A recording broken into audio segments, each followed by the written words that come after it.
truth of the matter is that most people don't realize that the majority of people suffer their first major heart attack on Monday morning between 8 a.m. and 9 a.m. People getting ready to go to jobs that they don't like, jobs that are making them sick. What is it that you could love doing 7 days a week that'll bring a smile to your face? Think about that. You've got to start saying yes to your life. You've got to start saying yes to your dreams, yes to your unfolding future, yes to your potential.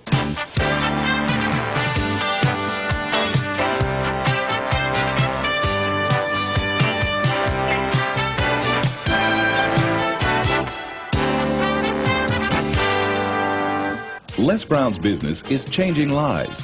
He touches thousands of people each year.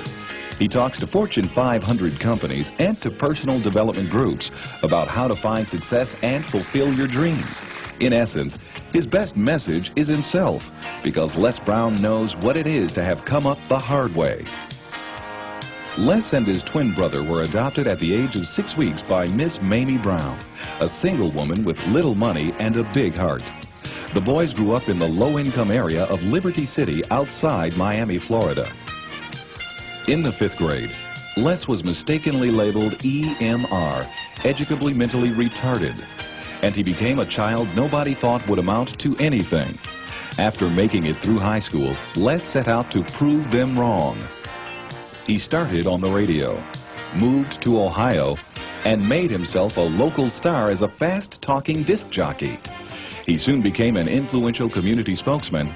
Then he ran for the Ohio State Legislature, where he served 3 terms and became chairman of its Human Resources Committee. Les Brown is now a nationally acclaimed motivational speaker who's taught thousands of people the techniques he's used to overcome the obstacles he's faced in his own life.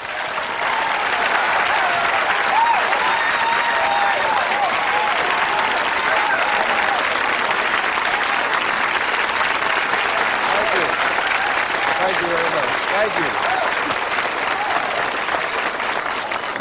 you. You guys look like you're ready. Repeat after me, please. This is my decade. This is my decade. You know, every year I used to say, this is my year. But ladies and gentlemen, one good year won't be enough for me. How many of you can use a good decade? Raise your hands, please. Fantastic. All right, now, here's what I want to do. I want to share with you how you can begin to make this your decade.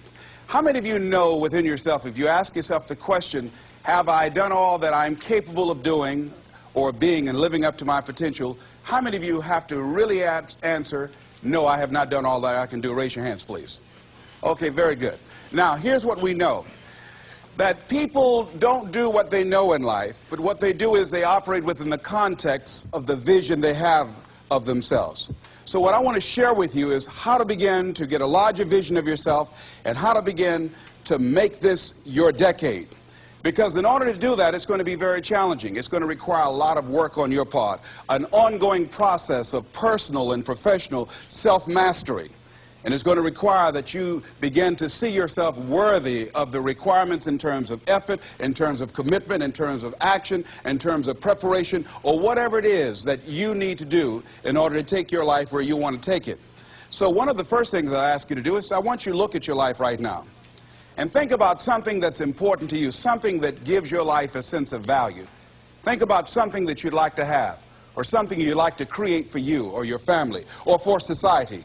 I want you to hold this thought in mind. Now, one of the first things I want you to do is don't worry about the inner conversation that you're going to have. Don't worry about how you're going to do it. That's going to come. You're going to develop a plan of action. You will find the way. You'll become the kind of person that can attract the people, the resources, and everything you need in order to make that become reality. But I want you to be mindful of your inner conversation. I remember once I was sitting in an audience, and Zig Ziglar, who I consider one of the greatest motivational speakers on the planet, he was giving a speech. And I was out in the audience, and I saw him going back and forth, and within myself I said, I'd like to do that. I can do that. And I leaned over to the guy next to me. I said, how much do they pay him to do that? And he said, $5,000. I said, I know I can do that. And I admired him. And then On the way home, when I was driving from Tampa, Florida, back to Miami, Florida, my inner conversation kicked in, and it said, Les Brown, you can't do that. You don't have a college education. Les Brown, you can't do that. You don't have the money. You don't have the contacts. You've never worked for a major corporation. What makes you think that you can make more in 1 hour talking than you've made working for a whole month? Now, I want to ask you a question. How many of you have ever thought about something you wanted to do, and you talked you out of it? Raise your hand, please. That inner conversation, ladies and gentlemen, is the reason that most people take their greatness, take their ideas to the graveyard with them. You know, the wealthiest place on the planet, a minister said recently, and it was so true, is not the gold mines in the various areas of the world or the diamond mines. The wealthiest place on the planet is the graveyard. Because in the graveyard we will find inventions that we never ever were exposed to. Ideas, dreams that never became reality, hopes and aspirations that were never acted upon, because most people allow that inner conversation, for whatever reason, to keep them from ever pursuing their goals. So let us begin to look at what's required in order to make this our decade. Why is it that most people don't ever reach their goals or live up to their true potential? One is fear. And there are only two kinds of fears that we're born with: the fear of falling and the fear of a loud sound. All other fears we learn, like the fear of failure. The next is the fear of success. That's one of the major challenges I had to deal with. I was working on a major project, and after it began to grow and it was extremely successful, I panicked and I walked away from it and gave it to someone else because I didn't believe that I could handle it. The other thing that keeps most people from reaching their goals is that a lot of people become comfortable. They stop growing. They stop wanting anything. They become satisfied. They stop looking at ways in which they can improve themselves. They stop putting things in front of them. I was reading something by a great man, George Bernard Shaw, and he said something to the effect that to have succeeded is to have finished one's business on earth. Like the male spider who is killed by the female spider the moment he has succeeded in his courtship. And he goes on to say, I like a state of continual becoming with a goal in front and not behind. I remember after giving a speech at a major corporation, a gentleman came up to me who was up in years, and he said, you know, that's real great motivation for you young guys, but I've done all my work. There's nothing else for me to do. I said, oh, yes. You've got a lot to give. You have a lot to offer. The fact that you're still here means that your business is not through yet. The other thing that keeps us from reaching our goal is not feeling worthy. That's where a lot of people get stuck. Because, see, when you don't feel worthy of your goal, you'll begin to unconsciously engage in self-destructive behavior, like procrastinating, constantly putting things off, squandering your time, and that's what life is made of. Something else that keeps us from reaching our goal, and that is many times because we spend so much time complaining and blaming everybody or everything. I'm reminded of a friend of mine who talked about the fact that one day he was walking by this house and some people were sitting on a porch, and there was a dog on the porch, and this dog was just moaning and groaning.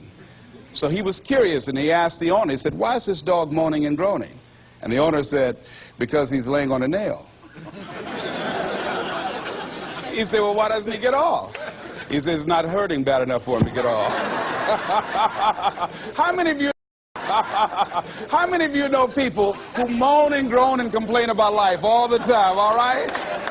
They might moan and groan about their job. I'm sick of this job. I'm sick of you. And they just moan and groan and complain all the time and never do anything about it. They haven't got to the point where they're sick and tired of being sick and tired. They just have enough energy to complain about it, and they consider that, in fact, they believe that that's equivalent to doing something about it, just complaining. No, that can't get you where you want to go. That cannot create your reality for you. The other thing that keeps most people from realizing their true greatness and their true potential, circumstances, their environment, There are many people who believe because of where they're born, because of the area where they are in life and where they find themselves, that's all they know. Given my circumstances, ladies and gentlemen, I shouldn't be doing what I'm doing right now. See, I know something about you, even not knowing you, that you've got greatness within you. You have the ability to do things that you can't even begin to imagine. You have talents and skills in you that you haven't even begun to reach for yet. No one could have convinced me, given my circumstances, given my background, that I would be doing what I'm doing right now. I was born in Liberty City on a floor on 62nd Street, my twin brother and me. When we were 6 weeks of age, we were adopted. When I was in 5th grade, I was identified as EMR, labeled educable mentally retarded, and put back from the 5th grade into the 4th grade, and stayed in that category until I got out of high school. I have no college training, but here's what happened. I had an intervention in my life.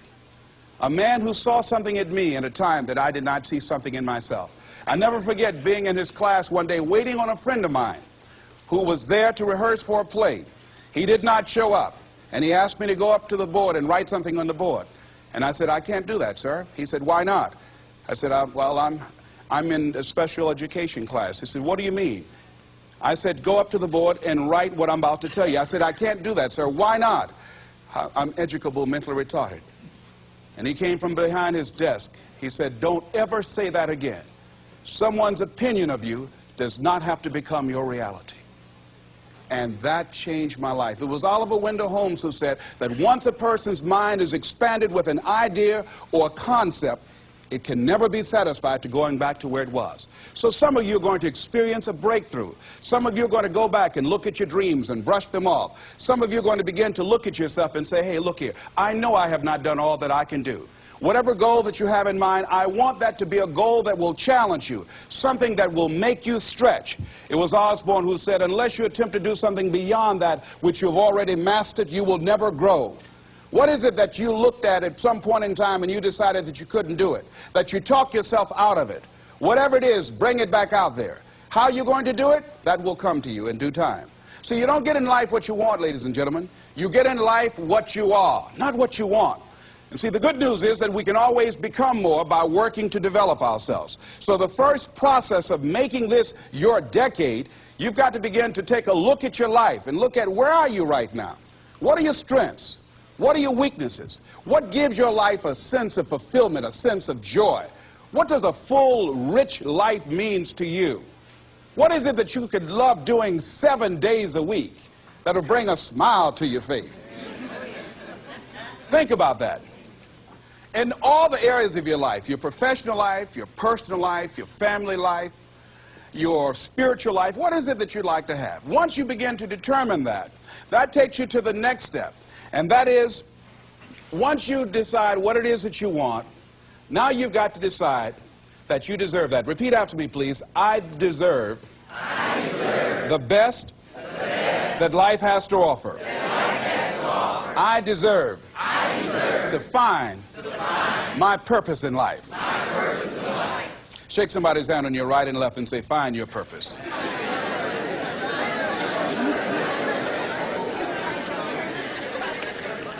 Do you know by actively pursuing your purpose, it could perhaps extend your life? The number one killer in this country of all the diseases we have, heart disease. That's the number one killer. And if you ask most people, when is it that the majority of people have their first major heart attack? Some people will tell you as a result of obesity, or smoking cigarettes, or high cholesterol, or high blood pressure. And all of those are contributing factors. However, the truth of the matter is that most people don't realize that the majority of people suffer their first major heart attack on Monday morning between 8 a.m. and 9 a.m. People getting ready to go to jobs that they don't like, jobs that are making them sick. You see, when you're not pursuing your goal, you are literally committing spiritual suicide.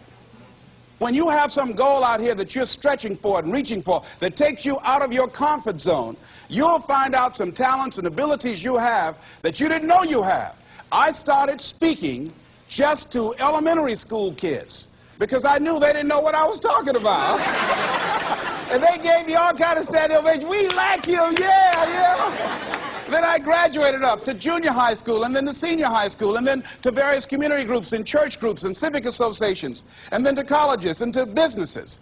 Now I'm traveling across the country and then traveling nationally and internationally. But I never would have discovered what I'm able to do right now if I wasn't willing to take a chance. And you've got to be willing to do that. You've got to believe in yourself. I was doing work for a major corporation, and they were having a major downsizing. It's just another terminology for major firings. And so the people that were working there, they approached them and said, listen, you are eligible for early retirement. We will give you a buyout package of $300,000 if you take it within this time frame. However, after this time frame, when we have the downsizing, you might be among the people cut, and you will lose all of the benefits that we're talking about right now, and the most you can get is 2 weeks severance pay. Ladies and gentlemen, only 50% of the people that were eligible took this. Let me tell you something. If I'd been there, I'd have gone to ask for your check. Listen, Marvin told me to get his check. He's home with his mama.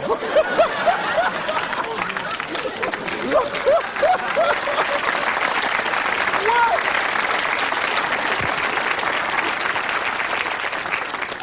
I would have taken that money so quick and had other people checks. They said, Les got your check. See, ladies and gentlemen, life is too short trying to play it safe. It's too short and unpredictable, being miserable.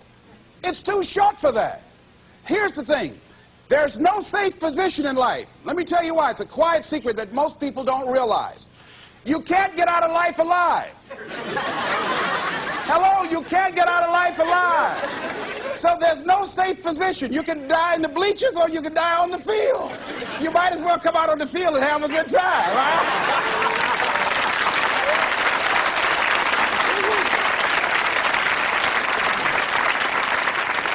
So if you want to make this your decade, you've got to decide to be bold. See, you got to be bold in life. You got to take life on. I remember I was at a major corporation. I had to give a presentation, and there were two guys sitting across from me, and the guy said to the other fellow, looking at the last two finalists, and that involved my firm and their firm, said, listen, looking at the credentials, this guy doesn't have any credentials. We have an advantage here. We've got 2 PhDs between us. I got up and I went in the bathroom and started talking to myself. I said, Les Brown, what do you care about their 2 PhDs? You have 6 children and a mama to take care of. And I went in that meeting, and first of all, I went there walking bold, looking good, feeling good, and smelling good, all right?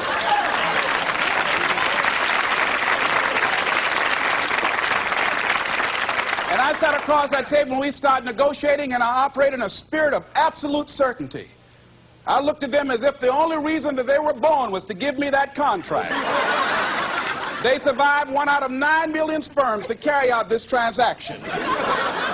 And I got the contract. Hello.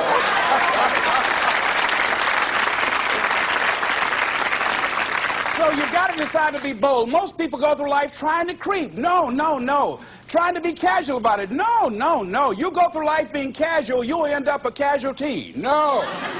You've got to be bold in life. You've got to take life on. Now here's something. You've got to be bold in life. You've got to take life on. Now here's something else. You must be positive. See, a lot of people, when things don't happen when they want it to happen, they become negative. And they turn out and start projecting a lot of negative energy. No, no, you've got to make a conscious, deliberate, determined effort to be positive. Because see, when you know within yourself things are going to work out for you, when you know within yourself that some way, somehow, you're going to make it, and these are just some of the hoops you've got to flip through in order to get there, it's okay. Have a friend who went to get a job, and the people didn't hire him. He was so negative. Well, hey, to hell with you then. Wait a minute. They just don't have a job today. Don't burn your bridges behind you. Don't talk about the guy's mama. Come on. All right? Oh. Now, here's the last thing. If you want to reach your goal and have the competitive edge, you've got to be hungry. A lot of people love me to tell this story. When I got out of school, you know, my first major goal was to buy my mother a home, and my hero in broadcasting was Paul Harvey, and I wanted to become involved in broadcasting, and I loved the disc jockeys that were on the air. and I wanted to become a disc jockey. And Mr. Washington said something to me that I'll never forget, who was my mentor in high school. Repeat this. Whitney Young is his quote. It's better to be prepared, for an opportunity, and not have one, than to have an opportunity and not be prepared.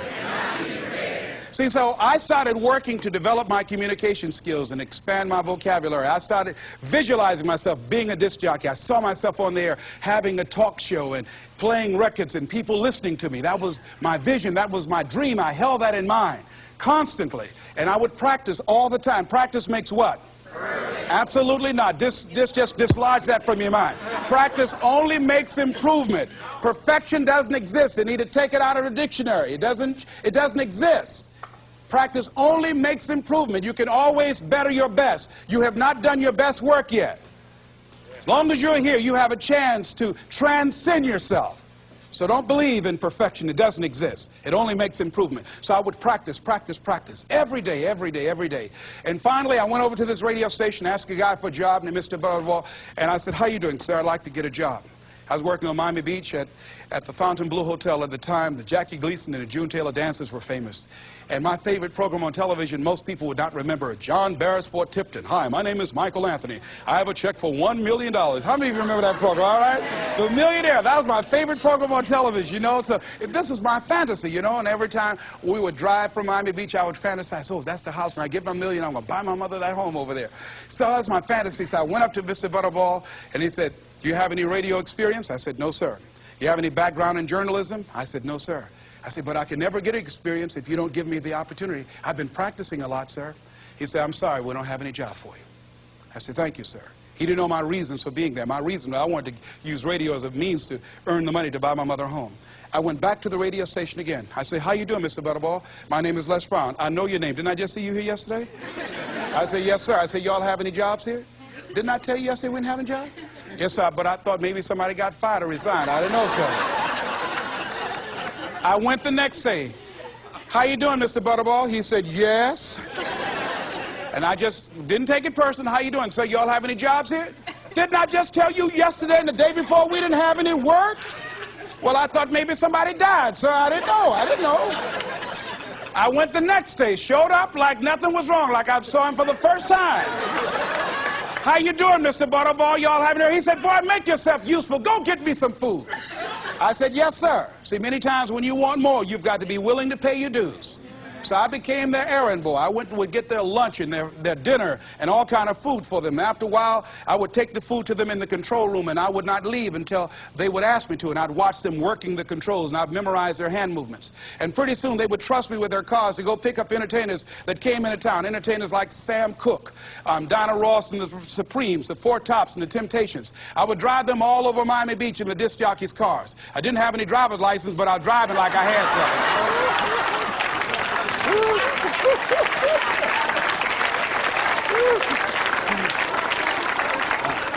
Finally, one day I was at the radio station, and a guy by the name of Rock was drinking while he was on the air. It was a Saturday afternoon. I was the only one there. None of the other jocks were available. And I was looking at him through the control room window, saying, drink, Rock, drink. Drink, Rock. I'd have gone to get him some more if he'd asked me to. Drink, Rock. Pretty soon the phone rang. It was the general manager. I said, hello? He said, Les, this is Mr. Klein. I said, I know. He said, Rock can't finish his program. I said, I know. He said, would you call one of the other DJs to come in? I said, yes, sir. I hung the phone up. I said, now he must think I'm crazy. I called my mom and my girlfriend, Cassandra. I said, y'all come out on the front porch and turn up the radio. I'm about to come on the air.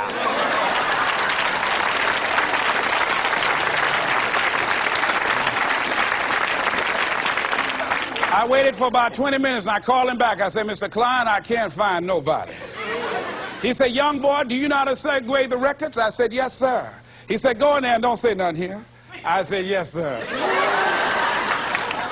I couldn't wait to get behind those controls. I put the headphones on. I said, look out, this is me, LB, Triple P, Les Brown, your platter playing papa. There were none before me, and there will be none after me. Therefore, that makes me the one and only. Young and single and love to mingle, certified, bona fide, indubitably qualified to bring you satisfaction, a whole lot of action. Look out, baby, I'm your love man. I was hungry.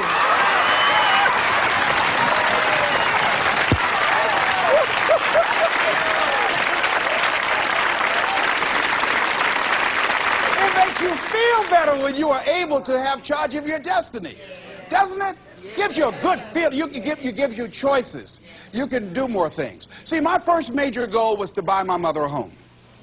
I feel like Abraham Lincoln, who said, all that I am and all that I ever hope to be, I owe to my mother.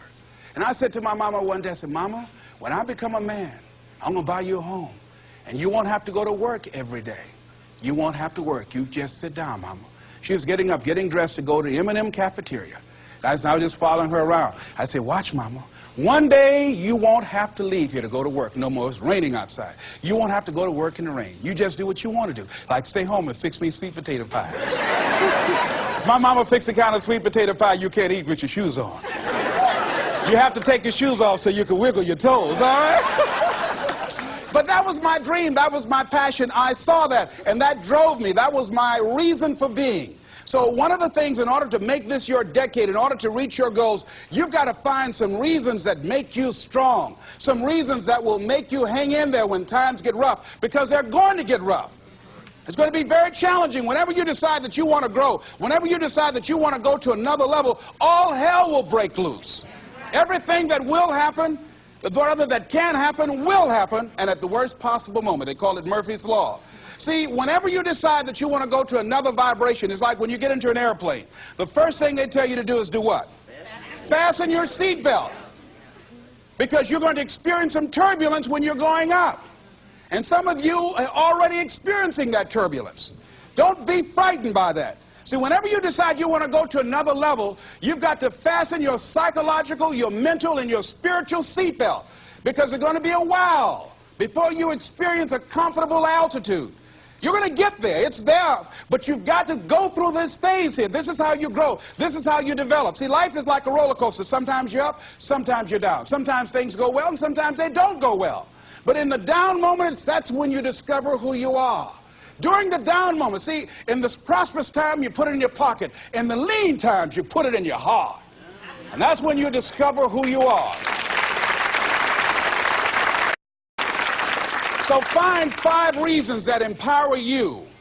Why is it that you deserve your goal? What are the 5 reasons that you won't give up? When life catches you on the blind side, when the messenger of misery visits you, what are you going to do? What will keep you in the game when life knocks you to the canvas? See, the Buster Douglas that fought in the last fight was not the Buster Douglas that fought Mike Tyson. See, the Buster Douglas that got knocked down while fighting Mike Tyson had gotten out of an alcohol recovery center. His mother had died. His wife was ill with a terminal illness. He was considered a nothing, a bum. So when he got knocked down, Buster Douglas had a reason to get back up because he said, I'm dedicating this fight to the memory of my mama.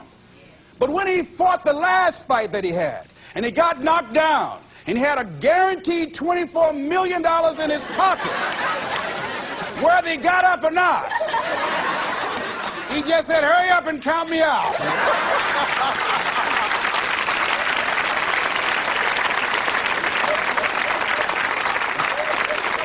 And I don't blame him. Why get hurt? He said, no, why'd you leave so soon? Somebody's about to get hurt, me. So you've got to have some reasons that when life knocks you down, and it's going to. Hello, it's going to knock you down. When people disappoint you, and that's going to happen. When they betray you, and that's going to happen. When they lie to you, and that's going to happen. When they say, oh, you can count on me, and they won't show up, and that's going to happen. When you want to throw in the towel and give up yourself, and that's going to happen. When life collapses on you and catch you on the blind side, it drop you to your knees and start choking you. You got a dream? No, I ain't got no dream.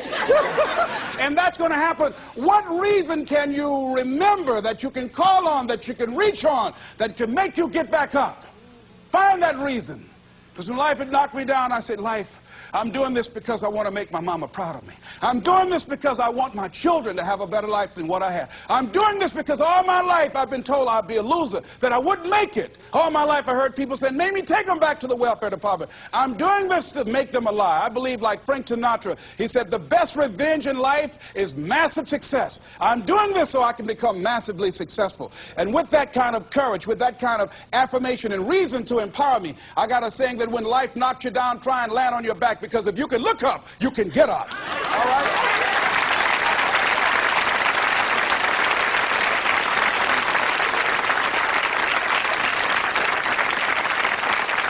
So when you run out of money, when things don't work out for you, when things happen that you could not anticipate, what are the reasons that you can think of that can keep you strong, that can keep you in the game, that will be your rod and staff to comfort you, that can be your bridge over troubled waters? Those reasons are very important. Nietzsche said, if you know the why for living, you can endure almost anyhow. So find out the reasons that you do what you do. Find out the reasons that will make you strong, that will make you walk by faith and not by sight, that will make you pursue your dream when everybody is against you or don't believe in you no more. And let me tell you something, that's a lonely feeling. It's a lonely feeling, particularly people that you're doing it for, or people that stand to benefit the most, or people who should be the #1 members in the encouragement club, but they end up saying, you can't do it, and they become members of the discouragement club. Oh, it hurts very badly. I know what that's like. Have people that you love close to you that look at you with that look and say, why don't you try something else? Why don't you give up? I say, but this is my life. I have got to do this. Les, you had a good job at Sears. That man like you. Mama, I can't go back to Sears. I got to be my own boss. I can't do that. I mean, you know, ladies and gentlemen, you know, when you work on a job that's dead end, you can see the ceiling already. It's like going in the middle of a movie. And after you've seen the movie, sitting back through that over again, there's something missing. You know the hero's not going to die. You know what the outcome is already. And so that's why a lot of people, a lady was telling me, she said when she went to work, it felt like a refrigerator fell on her shoulder as soon as she stepped in. Because she knew she'd gone as far as she could go. See, they're paying her just enough to keep her from quitting, and she's worked just hard enough just to keep from getting fired. How many of you know people like that? Raise your hand. The ones of you didn't raise your hand, you the one. I'll just tease it, all right?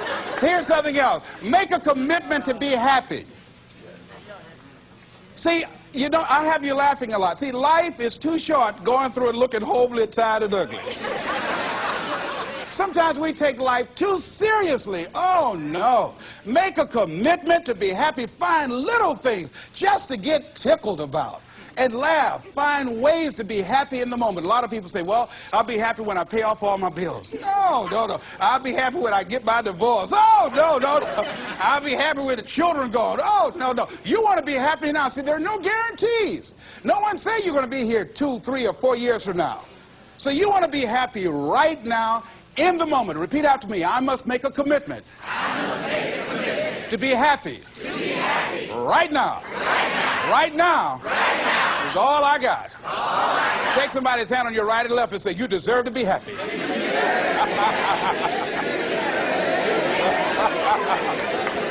Make a commitment to be happy, because life now has new meaning for you. Just enjoying the sunset, or just looking at life, or looking at nature, going for a walk. It's the little things in life that counts. Here's something else that you want to begin to do in order to make this your decade. You want to begin to get all the toxic people out of your life. Hello? Energy drainers, get them out of your life. See, ladies and gentlemen, it takes a lot of energy to reach your goal. It takes a lot of emotional, mental, and spiritual energy to reach your goal. And you can run faster with 100 who want to go than with one around your neck. So there are two kinds of relationships. Sid Simon talks about this. Nourishing relationships and toxic relationships. Nourishing relationships are the relationships that inspire you. They motivate you. They bring the best out of you. Toxic relationships are relationships with people that always criticize you. All they can do is find fault. All they can do is just exploit your weaknesses. All they can do is remind you of the mistakes that you've made in the past. These people are bad for your health. Toxic people can run your blood pressure up. One apple can spoil a whole barrel. One negative energy drainer can spoil your whole life. I know people whose lives have been ruined because somebody wasn't good for them. See, there are some people that aren't good for you. Hello? They aren't good for you. You've got to get them out of your life. See, a lot of people put up with a lot of foolishness because they don't want to die by themselves.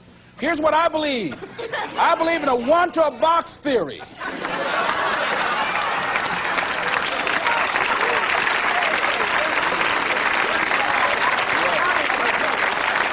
ask this question of yourself. Make a list of who you communicate with most and ask yourself the question, what kind of person am I becoming because of this relationship? Is it helping me to grow mentally and emotionally and spiritually? Am I becoming a better person because of this relationship? Do they bring out the best in me? Do they inspire me? Do they encourage me to develop my greatness? Do they make me stretch? So you got to look at the people in your life and find out, what kind of person are you becoming because of that relationship? My mother used to say, birds of a feather flock together. You run around with losers, you will end up a loser. Birds of a feather flock together. You run around with losers, you will end up a loser. Unconsciously, you will pick up their ways, you'll pick up their habits, you'll pick up, most importantly, their attitude about life. If you're around cynical, negative people all the time, you will become cynical and negative. So you got to watch yourself. Many of us are living out the lives of other people, living out their conclusions, living out of their consciousness. The other thing is that you begin to looking at your life and looking at what it is that you want to achieve. Another crucial thing that you must do is align yourself with powerful people. Align yourself with people that can encourage you, people that can empower you, people that you can learn from, people that you can grow from. That's very important. See, if you have people around you that can contribute to your growth. When I wanted to become a speaker, I joined the National Speakers Association. I wanted to be around the Dr. Norman Vincent Peales, the Zig Ziglars, the Dwayne Dyers. I wanted to be around people that were doing what I wanted to do. I wanted to learn from them. And you want to do that too. You want to align yourself with people who think like you, people who dream like you, people who want more out of life, people that are stretching and searching and seeking some higher ground in life. As opposed to the majority of people. Somebody said, always strive to get on top in life because it's the bottom that's overcrowded. And so you don't want to be on the bottom. See, it's easy to be on the bottom. It doesn't take any effort to be a loser. It doesn't take any motivation, any drive in order to stay down there on a low level. But it calls on everything in you, ladies and gentlemen. You have to harness your will to say, I'm going to challenge myself. Sometimes I have to pull myself out of bed and say, come on, Les. Things I know I should do, I don't do. Things I shouldn't do, I do. I found that the biggest enemy you have to deal with is yourself. There's an old African proverb that says, if there's no enemy within, the enemy outside can do us no harm.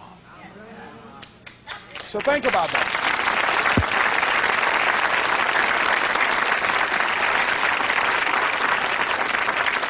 So as you begin to look toward making this your decade, as you begin to look toward making your life different, as you begin to look at yourself, you've got to redefine yourself.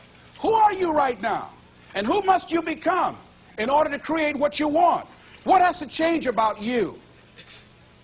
What is it that you're doing right now that would be a liability for you? As you begin to look toward the future and take inventory of yourself, what is it about you right now that you've got to leave this behind because this no longer fits? Looking at where you want to go and the kind of person that you must become, the kind of standards that you have for you. What is it that you must do differently? Repeat out to me, please. If you want to keep on getting what you're getting, keep on doing what you're doing. See, that doesn't take an Einstein for that one. Am I right? It makes sense unless you change your pattern, unless you change the way you're thinking, unless you change your behavior, you're going to continue to produce the results in your life. See, all of us are winners, but some of us are producing results that we don't want. And so all you have to do is look at your game plan, look at your strategy. How is it that you have been being? What is it that you've been doing to produce this? So you're the director, you're the producer, you're writing the script, you're the star of your life. And as you begin to look at your life, you can decide whether or not it's a smash or whether or not it's a flop. That's in your hands. Look at your life, look at where you want to go. Don't worry about your circumstances. Don't worry about your age. I have a friend who's up in age, over 70, and she wanted to build a multi-million-dollar complex. Her name is Dr. Johnny Coleman. Lenders and bankers say, you can't do that, you're too old. She ignored them. That building now stands, ladies and gentlemen, a multi-million-dollar structure. But there are a lot of people who would have listened to that. There are a lot of people that would not have even gotten to that point. They would have talked themselves out of even going down to the bank to ask for it. because they've already said no to themselves. See, it's time now. If you want to make this your decade, you've got to start saying yes to your life. You've got to start saying yes to your dreams, yes to your unfolding future, yes to your potential, as opposed to saying no. See, 87% of our self-talk is negative. So you've got to make a conscious, deliberate, determined effort to say yes to your dreams. Why not? Why not me? Don't spend time like most people going through life complaining. Don't try and get on talk shows and tell everybody how life has done you wrong. Here's what's happening in the audience. 80% don't care, and 50% glad it's you.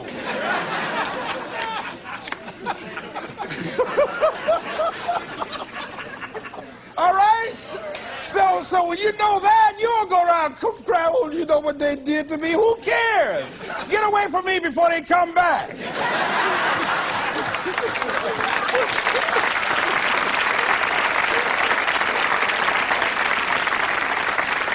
I had a friend of mine that said something that's very important. He said, hey, it doesn't matter what happens to you. The only thing matters, what are you going to do about it? That's all that matters. Okay, life knocked you down. What are you going to do about it? How long are you going to sit there and say, you know what they did to me? How long? Who wants to hear that racket? Use that energy to get up from there and move on and get on with your life. You got to learn to let the past go so you can grow. Many people never act on their dreams because they allow their past experiences to determine what their possibilities are. Whatever you've done in the past, that's not a reflection of your possibilities. That's just a reflection of your consciousness. That's just a reflection of your development and your growth. The future is unfolding for you right now. The future is unlimited for you right now. No one knows where you can go. No one knows what you're capable of or what's possible for you. You don't even know that. I had no idea, ladies and gentlemen. No one could have convinced me that I was able to do this. I'll never forget, I was speaking in Detroit, and a high school friend of mine saw me afterwards, and he was backstage. He said, I can't believe it's the same person. And I thought for a moment, and I said, it's not. The person you know, he's gone. He doesn't live here anymore. We have the power to change our personal history, changing the direction of our lives, changing our thoughts, changing where we want to go, exploring new horizons. So as you begin to look at this decade and affirming that this is your decade, as you set goals that will make you stretch, that will bring out the best in you, as you begin to remove the negative, toxic people from your life, as you decide to take some chances in life, and that's one of the things that's very important. Viscott said, if you're not willing to risk, you cannot grow. And if you cannot grow, you cannot become your best. And if you cannot become your best, you cannot be happy. And if you can't be happy, then what else is there? I'll never forget when I reached my first major goal of buying my mother that home. I'll never forget what it was like, and you're going to have this experience when you reach some major goal. When I drove up to the house and I got out and I gave Mama the key, and I said, Mama, this is for you. I'll never forget the look on her face. She said, oh my God. No one could have convinced me when I adopted y'all that this would happen. She said, oh, thank you. She said, and you caused me so many damn problems.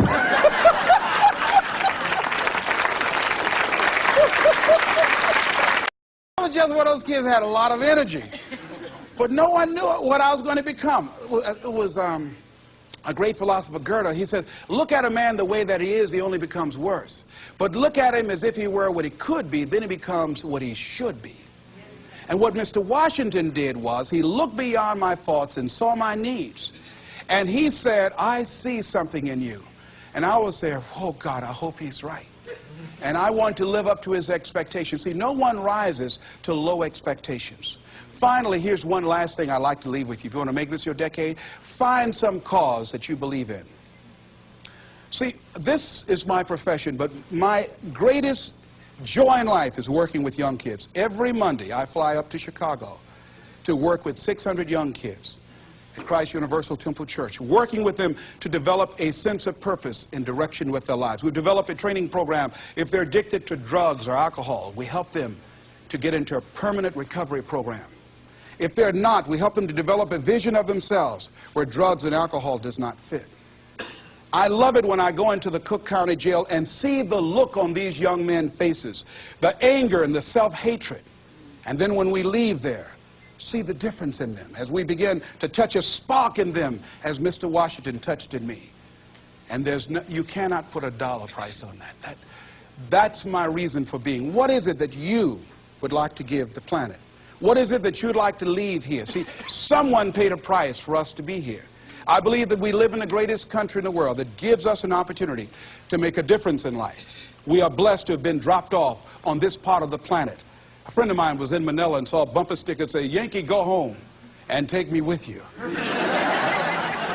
So as you begin to look at your life, decide, what kind of legacy do I want to leave? What kind of statement do you want to make with your life? What 3 things you want said when you die? What contribution do you want to make? I don't know what you want to do. I don't know what you want to achieve with your life. Here's what I know about you, and about you, and about you, and about you. That you have greatness within you. That you have things and gifts and talents that you've been bestowed with. That as you work consciously, making a conscious, deliberate, determined effort to cultivate and bring them out and develop a sense of purpose in knowing that your life can make a difference and decide to make and leave a legacy with your life. I say to you that the planet will never be the same again because you showed up. As you begin to look toward the future and affirm that this is your decade, this is what I like to leave with you that I'm known by. It's become my motto. And it says simply this: what do you want to do? My goal is to be the best son that I can be to my mother. My goal is to be the best father that I can be to my children. And my goal is to create a drug-free America, be the best motivator that I can be. Yes. Whatever your goal is, this is what I like to leave with you. It says simply this, that if you want a thing bad enough to go out and fight for it, to work day and night for it, to give up your time, your peace, and your sleep for it, if all that you dream and scheme is about it, and life seems useless and worthless without it, and if you gladly sweat for it and fret for it and plan for it and lose all your terror of the opposition for it, and if you simply go after this thing that you want with all of your capacity, strength and sagacity, faith, hope, and confidence, and stern pertinacity, if neither cold poverty, famish, or gulf, sickness, or pain, or body and brain can keep you away from the thing that you want, if dogged and grim you besiege and beset it, with the help of God you'll get it. This is Mrs. Mamie Brown's baby boy, Leslie Calvin Brown, saying it's been a plumb pleasing pleasure as well as a privilege. Thank you all, dear.